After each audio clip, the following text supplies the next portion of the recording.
yang mana berbunyi ba'da a'udzu billahi minasyaitonir rajim. Qul huwallazi ansha'akum wa ja'ala lakumus sam'a wal absara wal af'idah qalilan ma tashkurun.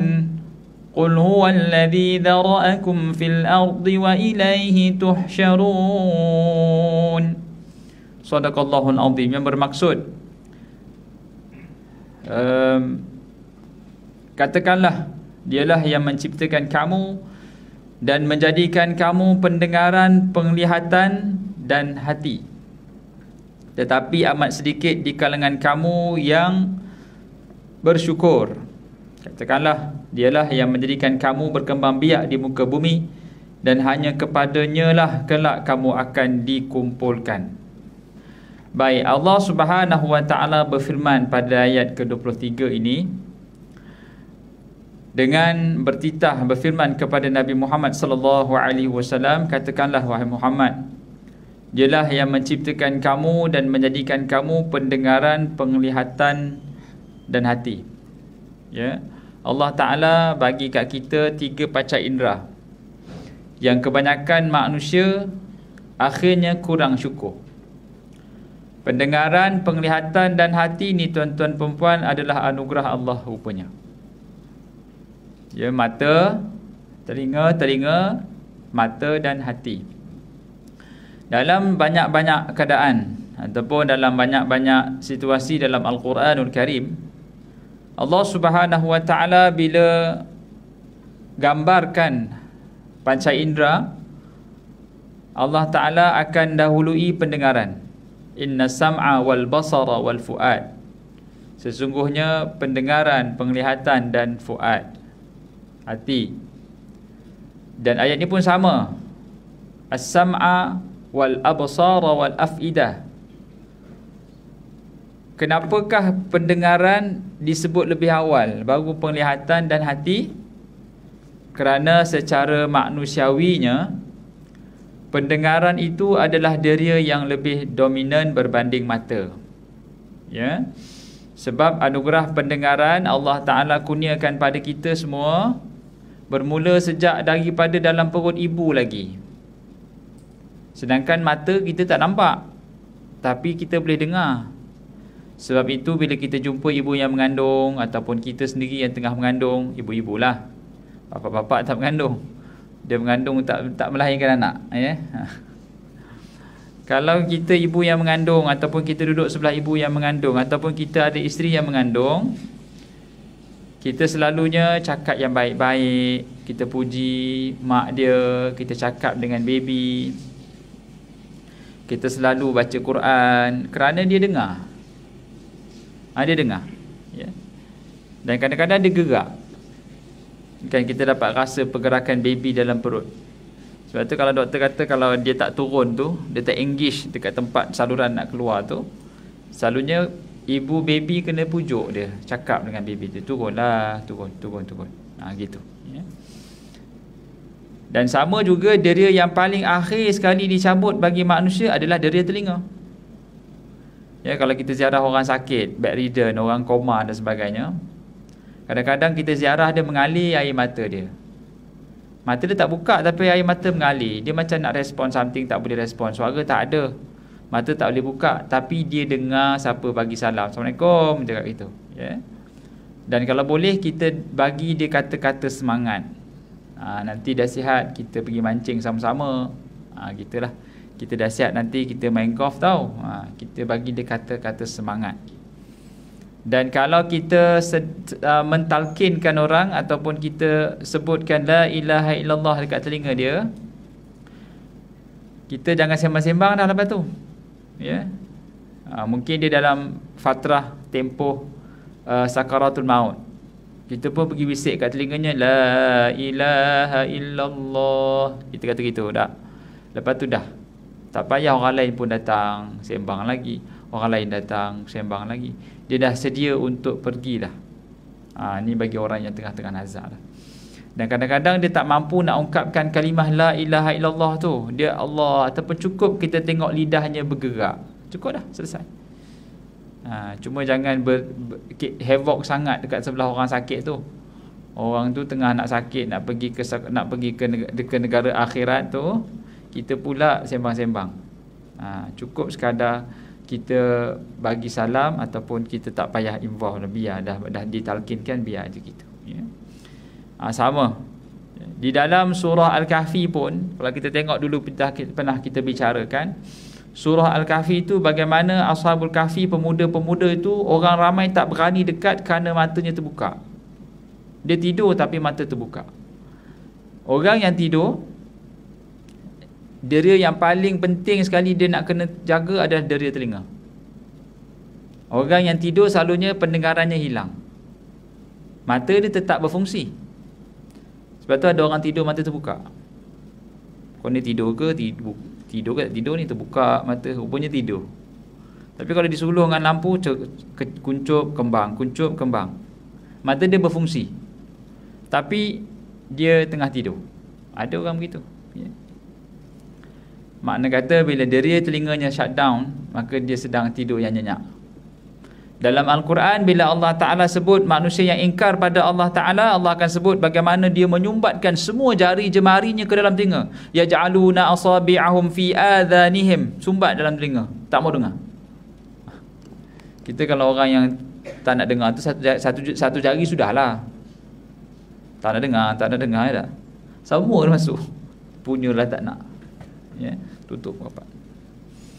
Dan sama juga kalau kita tengok cerita, tak ada tengok cerita hantu, kalau tengok cerita yang menyeramkan lah, selalunya yang mempengaruhi situasi tu adalah bunyi. Kalau tengok cerita Jaws kan dia ada teneng. Siapa yang ingat lah, mungkin tak lahir lagi masa tu dah, kan, semua budak-budak lagi kan. Saya sempatlah tengok cerita Jaws tu, ataupun cerita apa-apalah yang ada muzik yang suspend, tapi cuba tutup lagu dia, tak takut langsung, ya. Kalau kita seorang-seorang, kita dengar bunyi itu lebih menyeramkan berbanding kita nampak tapi tak ada bunyi. Nampak tikus, tikus, tapi dia lebih suspend. Kita pergi tandas awal-awal pagi 6.30 dah sampai MBI, tiba-tiba kat sebelah orang bercakap-cakap dinding, apa sudah berlaku, ya. Kita pun kena tengok apa yang berlaku tu. Rupanya pipe tu tergantung-gantung kan, tekanan pressure daripada bawah, orang atas apa semua. Tadi disebabkan tu dia punya pipe tu bergerak dan sebagainya, bergeser dekat dinding, bunyi macam orang bercakap. Itulah rupa-rupanya, ya. Jadi maknanya pendengaran itu lebih dominan, dan setiap kali Allah Ta'ala sebut dalam Quran, Allah akan letakkan dengar dulu depan. Dengar dan lihat. Sebab mata kalau kita tak tengok pun, kita boleh curi-curi dengar. Dia duduk dekat dengan meja sebelah, sambil makan, dia tak tengok tapi dia dengar. Macam tu punya. Macam tu. Itu spy. Jadi tiga anugerah, 3 deria yang Allah Ta'ala bagi kat kita: pendengaran, penglihatan dan hati. Dan di akhir ayat 23 tu Allah bagi satu statement yang sangat dipanggil mengecewakan kita lah, sebab kita sendiri yang buat. Apa dia? Sikit sangat orang bersyukur. Syukur ni macam mana tuan-tuan dan puan? Syukur ni apa dia punya ukuran dia? Kalau kita besok pertandingan, dia ada kiraan dia, lagi banyak menang lah. Syukur ni nak ukur macam mana? Macam mana kita nak ukur seorang tu syukur? Kau ni betul lah bersyukur pada Allah, atau bersyukurlah pada Allah baik. Macam apa cara syukur? Apa benda syukur? Syukur ini boleh diukur dengan apa? Dengan ketaatan. Syukur artinya taat. Graf syukur naik dengan graf taat. Kalau dia syukur tapi dia buat maksiat, itu tak syukur, ya. Syukur dengan taat mesti sama naik. Kenaikan taat artinya seorang yang syukur. Kenaikan syukur artinya dia seorang yang taat. Kalau dia bersyukur pada Allah Ta'ala, saya berjaya mendapat jawatan, alhamdulillah, lepas tu malam dia buat jongkit lambak, itu bukan syukur, itu kufur. Syukur pada Allah Ta'ala, jantung saya dah selesai, dah buat bypass. Alhamdulillah. Malam dia raikan dekat majlis dandut. Itu bukan syukur, itu kufur. Jadi syukur dengan taat, dia graf naik, proportionate naik dia. Lagi orang itu syukur, lagi naik. Dan kenaikan taat itu bergantung pada yakinnya kita kepada Allah Subhanahu wa Ta'ala. Kalau kita yakin Allah Ta'ala syadidul iqab, maha pemberi azab, kita yakin Allah yang maha pemberi azab, Allah yang memberi nikmat, kita punya tindakan akan selari dengan apa yang kita imani. Kita naik kereta jalan kampung, contoh jalan kampung, kita bawa laju 140, laju tu highway pun 110 pun laju, ni jalan kampung 140. Apa dia kejar tak tahu. Pukul 10 malam datang kereta depan, dia bagi high beam 2 kali. Kita patutnya buat apa lepas tu? Kita berasa tercabar, kau ajar betul dia ni. Kita pun bawa 180. Macam tu ke? Tidak. Kita akan slow. Tindakan slow down bila dapat isyarat itu tanda orang yang percaya ada something ke depan. Elok selekoh nampak lori pula. Lori bagi high beam juga. Alamak, pukul 10 malam ni. Tadi kereta bagi spotlight 2 kali, ini lori pula. Kita buat apa lepas tu? Betul-betul punya slow, tarik seat belt, cari wallet. Mana wallet? Orang kita seorang ada kereta ni, pukul 10 malam jalan kampung gelap ni, lori pun bagi high beam. Macam mana ni? Wallet ada, IC semua ada. Slow je. Tenanglah, kira semua dah slow, IC dah ada, seat belt dah pakai. Patutnya kita confident tak? Lepas tu nampak lori jenazah pula lah, pasang Habib tung. Kita fikir, aku ingat aku nak U-turn lah, ada jenazah pula dah ni depan ni, ya. Dengan tindakan kita pun carilah mana kopiah, cari seluk. Jumpa anak tudung bini, pakai je lah, ya?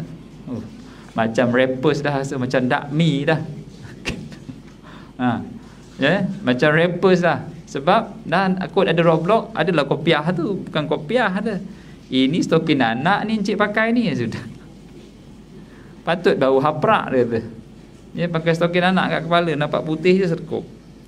Tindakan kita slow down, tindakan kita tarik seat belt, tindakan kita pergi check wallet, tindakan kita pakai kopiah di saat kita dapat isyarat pemandu dari seberang, itu tindakan orang yang yakin.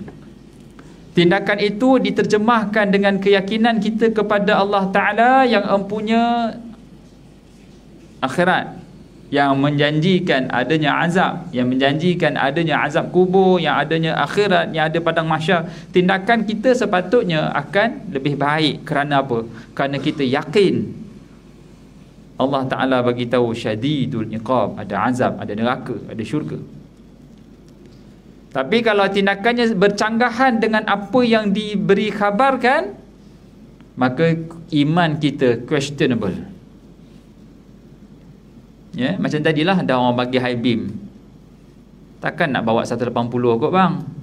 Selekoh ni. Ya. Mesti slow down je, confirm slow down. Itu tindakan yang normal orang akan buat. Sebab orang bagi highlight jalan kampung 140, mesti satu turun balik. Sama juga Allah bagi peringatan, ada akhirat, ada neraka, ada azab kubur. Dia relax je buat maksiat, maka iman dia questionable. Kita ni selalunya kita nak mati yang baik. Semua kita dambakan mati yang baik, ya tak? Semua kalau boleh kita nak mati kat masjid hari Jumaat, sujud yang terakhir dengan lafaz la ilaha illallah, mati. Itu paling ideal sekali lah. Kalau cerita Mak Kilau tu paling hebat lah scene tu. Mati dengan la ilaha illallah. Nah, tapi Islam tak ajar kita cara mati yang baik macam tu. Islam ajar kita cara hidup yang baik. Kita nak mati yang baik, apa yang perlu kita buat, yang kita kena buat adalah cara hidup yang baik. Kita dambakan mati di masjid, tapi hidupnya tak ada pergi masjid. Macam mana? Dia dambakan mati hari Jumaat di Mekah, tak pernah pergi Mekah. Contohnya lah.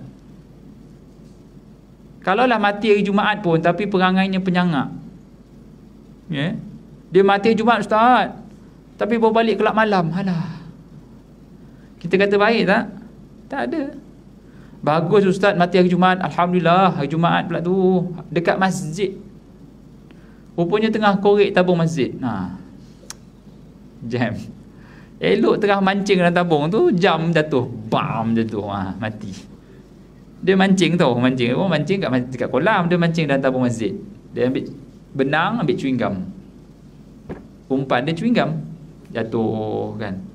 Tarik pelan-pelan, dapat RM1. Dia ambil penyepit selumbar tu, ambil. Oh, RM1, masuk balik. Alhamdulillah, sedekah tu.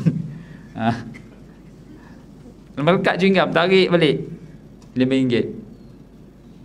Boleh lah RM5. Untung sikit tu. Ikan kembung lah kata. Sekarang ni bijak sikit, dia pakai dawai. Keras sikit. Ikan tu melawan. Tarik, lawan. Tak. Kena pakai dawai. Bila JK buka tabung penuh chewing gum. Apa penuh chewing gum ni? Rupanya barulah tahu mancing. Mati hari Jumaat dekat masjid, tapi tengah mencuri tabung masjid. Baik tak mati tu? Tak baik. Sebab dia tengah buat maksiat. Yang kita dambakan mati yang dekat macam tu, mati kat masjid apa semua. Tapi cara hidupnya jahat. Islam ajar cara hidup yang baik. Pilih cara hidup yang baik. Itu tindakan kerana kita beriman pada Allah Ta'ala. Mata, telinga, penglihatan, hati ni semua adalah mesti dizahirkan dengan nilai taat. Kalaulah dia baik, kalau dia baik, dia mati hari apa pun kita tak kisah. Ya? Baik dia ustaz, siang malam pagi petang kerja hanya untuk menyara anak dan bininya. Ya Allah, anaknya 8 orang, selang setahun seorang. Kita dah kata pelan-pelan sikit. Tak ada perlahan dia. Akak ni anak ke-12 kak. Ya Allah, kenapa banyak sangat? Itulah adik, akak pun tak tahulah. Accident. Ni ya Allah, patutnya jarak ni mengandung lagi. Ya. Tapi akak kira 2 tahun dah, alhamdulillah ada tu. Tak tahun, tak ada pun tahun lepas. Hospital lain kata dia.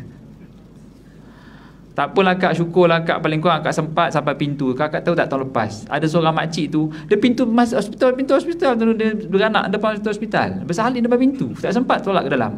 Adik tu akak lah adik dia. Ya punyalah, akak lah tu yang depan hospital tu, akak lah, ni cuma orang lain lah, cuma keadaan lain je. Ya. Kalau dia baik macam tu, kalau dia mati hari Isnin pun tak apa. Itulah ustaz, dia mati hari Taipusam ustaz. Dah kenapa mati hari Taipusam? Lantaklah nak mati hari apa pun. Yang penting dia hidupnya baik, kita akan cakap dia baik. Ustaz, dia berhenti kerja ustaz semata-mata nak jaga mak ayahnya di kampung ustaz, baiknya. Lepas mak ayah dia meninggal, dia teringin sangat makan durian. Dia makan durian, mati dia ustaz. Senang je lah mati. Makan durian je mati. Orang lain 2 bulan, 4 bulan, setahun koma tak mati-mati. Cubalah kalau orang yang mati tu orang jahatnya, padan muka dia ustaz, mati tercekik durian padan muka dia. Sebab orangnya jahat. Ya, kalau boleh dengan kulit durian tu biar dicekikkan kat leher dia. Tapi sebab dia orang baik, mati hari apa pun baik. Jadi cara mati yang baik ditentukan dengan cara hidup yang baik. Cara hidup yang baik ditentukan dengan apa? Hala tuju hidup yang baik. Kalau hala tuju hidupnya baik, cara hidupnya baik. Tapi kalau hala tuju hidupnya tak ada, kita nak pergi Johor, ada hala tuju Johor, jadi kita ambil junction pergi Seremban, sampai Melaka, sampai Tangkak, sampai Johor. Ada hala tuju, ada cara jalan. Kalau kita tak ada hala tuju, nak pergi mana ni bang? Nak pergi Kuantan ke pergi Johor? Entahlah, pusing-pusing je lah. Tak ada hala tuju, pusing je. Ya? Jadi hidup kita mesti ada hala tuju, iaitu ke syurga. Baru tindakan kita taat pada Allah itu sentiasa valid. Bila hala tuju kita very crystal clear nak ke syurga, semua ibadah semua perkara yang menyumbang kepada jalan ke syurga itu jadi valid belaka. Kadang-kadang kita penat nak buatkan air untuk suami, penat. Tapi sebab itu menyebabkan kita dekat dengan pintu syurga, buat jugalah air untuk suami. Ya? Kita jadi penat sebab nak kena balik kampung, mak suruh balik kampung. Tapi dia jadi valid sebab apa? Sebab kita balik kampung, mak redha, kita dekat dengan syurga, jadi valid. Mak suruh balik hari Rabu pula. Kau tolong balik je hari Rabu ni. Mak nak pergi hospital. Alamak, tunggu hari Sabtu mak. Sabtu Ahad ni orang kerja lah. Kau tak nak balik tak apalah. Tunggu. Balik kampung tengah minggu jadi valid terus. Yang lain semua tak valid. Bos bagi arahan pun tak valid dah. Sebab apa? Mak kata kau balik jap. Melainkan kalau kita kata alamak bagi ya, suruh alung je lah. Saya pula. Ya. Apabila kita tahu arahan ibu itu adalah anak kunci syurga, yang lain jadi tak valid. Kawan ajak main futsal, dah bayar 300 dah. Kita patutnya pergi balik kampung ke atau pergi main bola tu? Mesti balik kampung je. Yang lain tak valid dah. Tak valid langsung.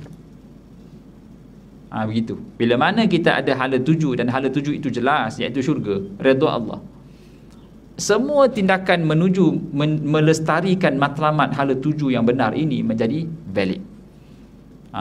Potong kuku kaki suami, potong kambing sait suami, semua jadi valid. Bayar hutang kawan cepat, itu jadi valid, sebab dia menyebabkan kita selesai urusan dunia. Ni tak, dia boleh tukar handphone, dia boleh jalan-jalan, hutang member, alah nanti kau macam tak kenal aku, sebab aku kenal kau lah aku minta ni. Kalau harapkan kau nak bayar, aku ada hutang lagi sakit hati. Aku record ni aku record. Baik. Jadi orang yang bersyukur di saat diberikan nikmat pendengaran, mata dan hati, maka kita kena zahirkan taat pada 3 panca indera ni. Mata mesti ada nilai taat, mendengar mesti ada nilai taat, hati mesti ada nilai taat. Macam mana kita nak hadirkan taat pada dengar? Dengan mendengar benda-benda baik, mendengar bacaan Al-Quran, mendengar syarahan agama, mendengar nasihat-nasihat agama. Ini menyebabkan apa? Menyebabkan pendengaran kita jadi baiklah. Kita dengar benda baik, kita senang nak jawab di hadapan Allah Ta'ala. Kalau kita dengar maksiat, kita dengar benda-benda lara, kita dengar fitnah dan umpatan, itu yang disebut tadi tu, wa qalilum min ibadiyasy syakur, qalil lamma tashkurun, sedikit yang syukur. Sebab dia gunakan telinga yang Allah bagi untuk buat maksiat. Sama juga dengan mata. Mata macam mana nak dapat ibadah? Pandang apa? Pandang apa yang dapat ibadah? Pertama, pandang Quran. Kedua, pandang ibu bapa. Apa lagi pandang yang dapat pahala? Pandang je, tak payah buat apa pun, tengok je pahala. Tengok pasangan. Apa lagi? Tengok je. Kenapa tengok? Dia hutang ke? Tak ada saja nak tengok isteri saya. Tak boleh ke? Boleh lah. Adalah tu, nak minta apa-apa lesen ke apa ke. Lesen tak renew, lesen mancing. Tengok pasangan, pahala. Tengok Quran, pahala. Tengok Kaabah, pahala. Tengok wajah mak ayah, pahala. Tengok pantai, pahala. Tengok bukit bukau, pahala. Tengok langit, pahala. Tengok je, tak payah cakap apa pun, tengok, dapat pahala. Pergi ke Mekah tu tengok Kaabah, dapat pahala.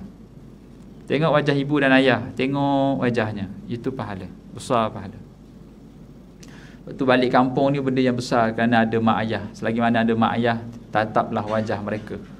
Kerana ramai orang yang tak ada mak ayah, tak ada dah mak ayah, maka mereka kehilangan jalan pintas ke syurga. Pintu yang paling dekat, pintu syurga yang paling dekat, ibu dan ayah. Tak payah cerita nak pergi Morocco, Maghribi, Libya untuk apa-apa je humanitarian. Kalau mak di rumah tu kita tak kisah.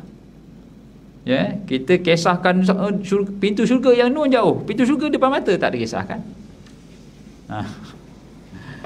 Sama juga kalau kita seorang isteri, pintu syurga yang paling dekat adalah pada suaminya. Itu syurga yang paling dekat, pintu syurganya. Begitu ya. Qalil lamma tashkurun, hanya sedikit kamu yang bersyukur. Baik, ayat ke-24. Qul huwallazi dzara'akum fil ardi wa ilaihi tuhsyarun. Katakanlah, dialah yang menjadikan kamu berkembang biak di atas muka bumi, dan hanya kepada Allah jualah kamu dikumpulkan.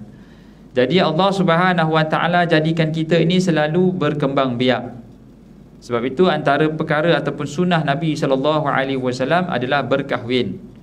Siapa-siapa yang benci kepada perkahwinan, maka dia bukan di kalangan umatku, kata Nabi SAW. Maka berkahwin ini adalah satu sunnah. Tapi nak memilih calon pun kena ya juga, jangan main sawuk je asal tu tak masuk poket dah siap. Tak boleh, kena pilih. Dan Nabi SAW sendiri mengatakan dinikahi wanita itu kerana 4 perkara. Apa dia? Pertama sekali, lima liha, hartanya. Kedua, wali jamaliha, cantiknya. Dah berkata cantik pula ustaz, aduhai, ya. Wali nasabiha, keturunannya, anak datuk pula, hai. Memang kalau saya kahwin tu ustaz mahligai lah bagi saya, ya. Wali diniha, dan agamanya. Tetapi Nabi reverse balik, kejarlah agama, senang tangan kamu nanti. Fahfaz bidzatid din taribat yadak. Pilihlah yang ada agama, senang tangan kamu. Maksudnya ringan tangan. Kita tak ada pun, kita peace of mind, tenang je. Tapi kalau dah lah cantik, dah lah berduit, orang sambedi pula, jaga agama pula, yang tu memang kita berebut lah, ya, kena berebut. Ni bagi yang bujang lah, ya. Kalau yang dah kahwin, bagilah peluang yang bujang, ya. Ada yang bujang depan saya ni, lelaki-lelaki. Bujang 3 lah. Bujang 3 tak boleh. Boleh lah, tapi bagi yang bujang singgah lah. Saya tanya lelaki je, ya. Perempuan saya tak tanya, bahaya. Jadi subhanallah, sama juga bagi seorang wanita. Bagi wanita, kalau ada seorang lelaki datang pinang dia, ini bagi tahu, ini Nabi SAW bagi tahu, sekiranya kamu dipinang oleh seorang lelaki yang baik agama dia, jangan tolak. Kerana apa?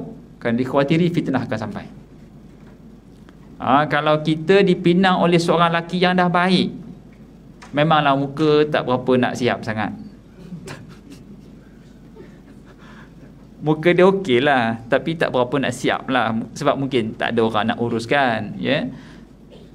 Tapi dia kaki masjid, baik orang dia, ya. Muka ni kita boleh repair, ya. Jalan boleh repair, apa muka tak boleh repair, ya. Maknanya kata Nabi SAW, pilihlah, kalau lelaki tu ahli masjid, bersaksilah dia seorang yang baik, satu. Dan kalau dia seorang yang jaga agama, kita dah buat due diligence dah buat kajian, study, buat macam thesis master, macam review kereta, kita pakai abang apa yang TikTok tu, review kereta tu apa nama dia, yang review kereta kat TikTok tu lah. Kita review dah mamat ni, tanya orang kampung, betul ni, dia tiba-tiba nak masuk minang saya pula, ustaz ni siapa ni. Betul, dia betul, orangnya orang yang valid, memang genuine punya produk, laki betul, terima lah, simple, ya. Sebab itu kata Nabi SAW, kalau tidak nantikan fitnah. Fitnah tu macam-macam keadaan lah. Fitnah tu macam-macam keadaan. Dan kalau juga kita lah esok lusa kita jadi bapa, anak kita dipinang dia orang, kita kena buat kajian sikit pasal mamat tu. Pergi tanya dia background dia kat mana, dia masjid mana, pergi tanya. Kalau dia duduk Ampang, pergi tanya, kau korang masjid mana, taman apa ni. Pergi tanya imam kenal tak mamat ni. Dia nak pinang anak saya tak tengok, dia tak tengok ada tak muka dia kat masjid. Ada pakcik, ada, alhamdulillah lah. Kadang-kadang masa bukan musim korban tu dia ada. Dia ada pegang ekor, ada. Berani dia tu pegang ekor tu. Dia ni ada pegang melapah ada. Dia ni ada ni, dia pegang pisau lepas tu dia cabut lah. Dia ambil daging betul hilang. Dia bawa pisau tapi tak pergi melapah, dia ambil dagingnya. Jadilah, yang penting ada kat masjid. Ni imam kata tak ada ustaz, muka ni tak ada ni pakcik, tak ada ni bukan pergi masjid ni. Tak ada. Alhamdulillah juga. Sebab apa? Sebab pakcik pun tak pergi masjid. Pakcik dengan menantu sama je lah nanti, ya. Sebab Nabi SAW bagi garis panduan. Tapi tidaklah kita tak boleh memilih yang cantik, tidak, ya. Sebab tu dalam Islam kata Nabi SAW, bila kamu nak menikahi wanita, tengok. Nabi benarkan untuk tengok, bahkan arahan, tengok dia, tengok wajah lah. Ya, mungkin dia purdah, dia mungkin sangat menjaga, tapi boleh tengok. Tengok tu bukan berarti kita simpan gambar, tak. Bagi orang tengah pegang gambar tu, tengok, dia pun tengok. Okey, nak tengok balik? Nak tengok balik tu kira on lah tu. Betul, nak tengok balik, betul. Selalunya laki lah yang akan mengorak langkah. Saya ni bagi macam baik Muslim pula, ya. macam nak cari jodoh. Tapi ini kaedahnya lah. Bila kita tengok dinding, melekat gambar tu. Dia boleh copy paste. Jawapannya betul. Itu panggil kaedahnya lah. Baik. Itu kaedah dia. Dan kita kalau jadi orang tengah, jangan kita pula yang kira sabotaj maklumat tu, simpan. Ya, jangan di forwardkan. Ni okey tak? Forward, dia pula demam. Banyak sangat lah awak ni forward kat saya dah tak tahu nak pilih mana. Tu fitnah dia tu. Sampai dia tak tahu nak pilih. Tak boleh, satu je, tengok. Melekat. Melekat kat mata. Baru kita move the next step. Gitu. Ya. Baik. Jadi subhanallah. Jadi Allah Subhanahu Wa Taala mengkembangbiakkan manusia di atas muka bumi, dan kepada Allah jualah kita semua akan dikumpulkan. Makna kata hidup di atas muka bumi ini berpasang-pasangan, beranak pinak. At the end of the day, kita semua akan berdiri di hadapan Allah Ta'ala, akan ditanya. Makna kata sama ada kita menjadikan tujuan berpasang-pasangan itu asbab ke syurga, ataupun hanya sekadar seronok-seronok di dunia. Jawapan dia sudah pastilah untuk membawa kita ke akhirat, ke syurga. Ya, pasangan ini adalah pakaian kita. Kata Nabi SAW, nisa'ukum libasul lakum wa antum libasul lahun. Kamu adalah pakaian mereka, mereka adalah pakaian kamu. Kita saling cerminan each other, cermin. Jadi sebab tu bila kita nak mengorak ke arah yang lebih, ke alam yang lebih baik, iaitu kita pilih yang terbaik, dan akhirnya nanti kita akan dihimpunkan di padang mahsyar di hadapan Allah Subhanahu Wa Taala. Ayat ke-24, ya, 25, wa yaquluna mata hadzal wa'du in kuntum shadiqin. Dan mereka berkata, bilakah datangnya ancaman itu jika kamu benar-benar orang-orang yang benar. Kita berhenti di situlah. Ada soalan? Tak ada soalan ya? Semua fahamlah ke ya? Ke macam tak nak angkat, macam nak tanya, macam tak tanya. Tak apalah, nanti kita sembang tepilah. Ada soalan boleh PM tepi. Wallahu a'lam. Apa yang baik itu daripada Allah Subhanahu Wa Taala. Yang kurang itu kelemahan diri saya. Mohon maaf di atas kekurangan. Terima kasih di atas perhatian tuan-tuan perempuan dan juga sahabat-sahabat di Facebook. Aku lumadha tasma'un, aku qawli hadha wa astaghfirullahal azim li wa lakum. Wassalamualaikum warahmatullahi wabarakatuh.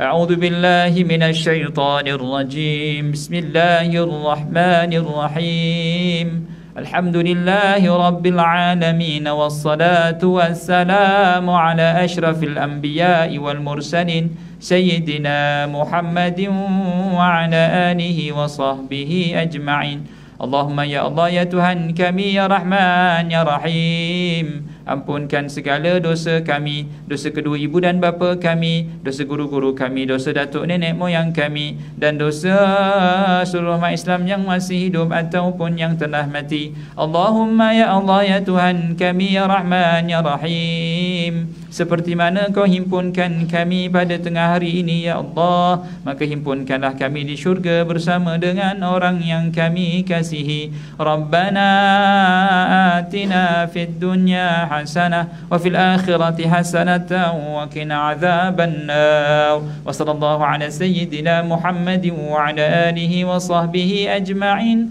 Walhamdulillahi rabbil alamin. Sila penuhkan saf tuan-tuan.